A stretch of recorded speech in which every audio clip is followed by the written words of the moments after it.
Jimmy Carter will be honored with a state funeral before being laid to rest in his hometown of Plains, Georgia, next to his wife, Rosalind, beneath a willow tree.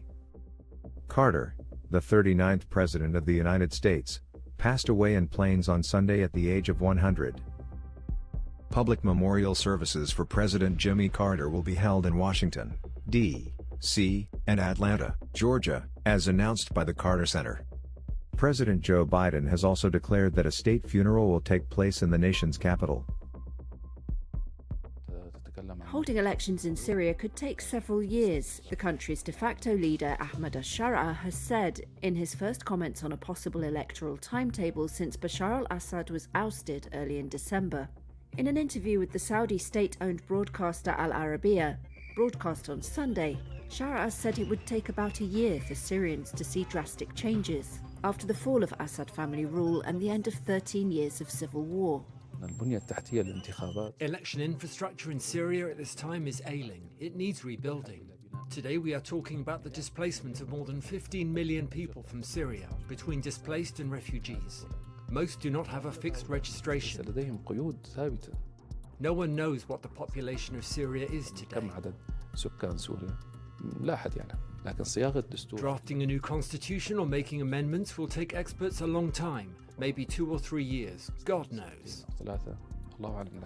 Sharaa leads the Hayat Tahrir al-Sham group that toppled Assad.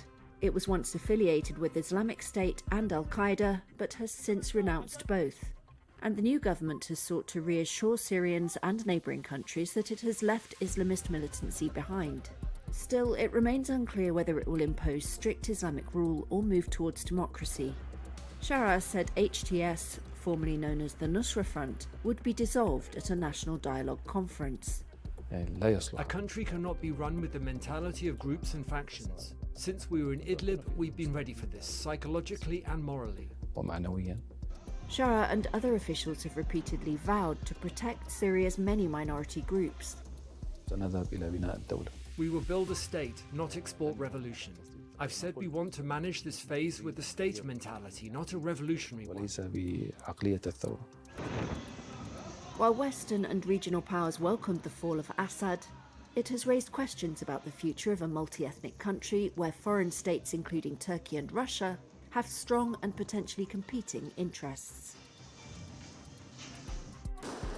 Police in Kenya's capital fired tear gas on Monday to try to disperse protesters demonstrating against what they say is a wave of unexplained abductions of government critics. I am on my knees begging you to end this brutality. They also detained some of those taking part in the protests in Nairobi. Human rights groups say dozens of Kenyans have been abducted in recent months. They blame the extrajudicial arrests on the country's police and intelligence services. Kenyan authorities have said that the government does not condone or engage in extrajudicial killings or abductions. Among the protesters was opposition lawmaker Okiya Omtata, who was later detained together with 10 other protesters, according to the Kenyan newspaper Daily Nation. Kenya's police did not respond to Reuters' requests for comment. The alleged abductions followed anti-government protests that started in June this year.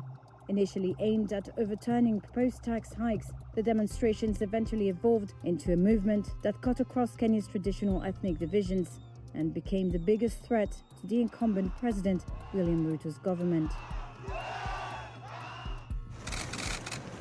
After South Korea's deadliest ever air disaster, the country's acting president Choi Sang-mok ordered an emergency safety inspection of its entire airline operations system on Monday.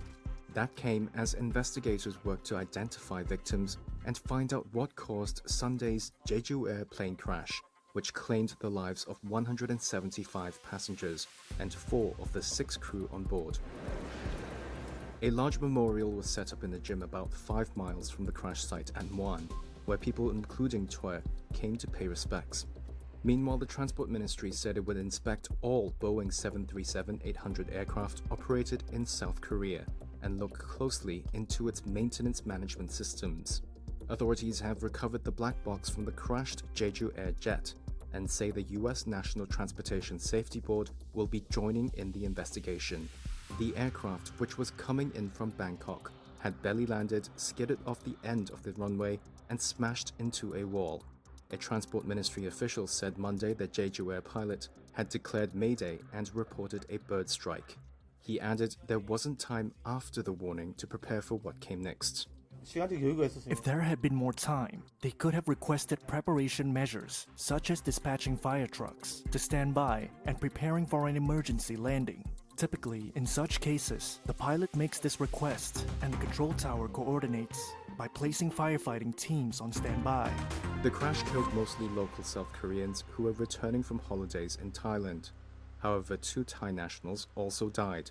They include Jongluk Dwangmani. Her father Boon Choi spoke to local media Sunday and expressed his wish for his daughter to be brought home. I can only accept it, make peace with it. When I think about it, I remind myself that it was an accident. It's something that can happen to anyone. So I've come to terms with it because no matter what I do, my daughter won't come back. I just hope the government can provide some help. I want to bring my daughter's body back home for a proper religious ceremony. AC Milan have appointed Sergio Conceicao as their new head coach, the club confirmed on Monday, December 30, 2024. The Portuguese coach has signed a contract through June 2026, following the sacking of Paulo Fonseca after just 6 months in charge. Milan's poor form under Fonseca, which saw them sitting 8th in Serie A and failing to win 5 of their last 7 league matches, prompted the decision. Conceicao, 50, previously enjoyed great success with Porto, winning 3 league titles, 4 Portuguese Cups, and several other trophies. He takes over after Fonseca's inconsistent start, which included a Champions League win over Real Madrid but ultimately left Milan struggling domestically.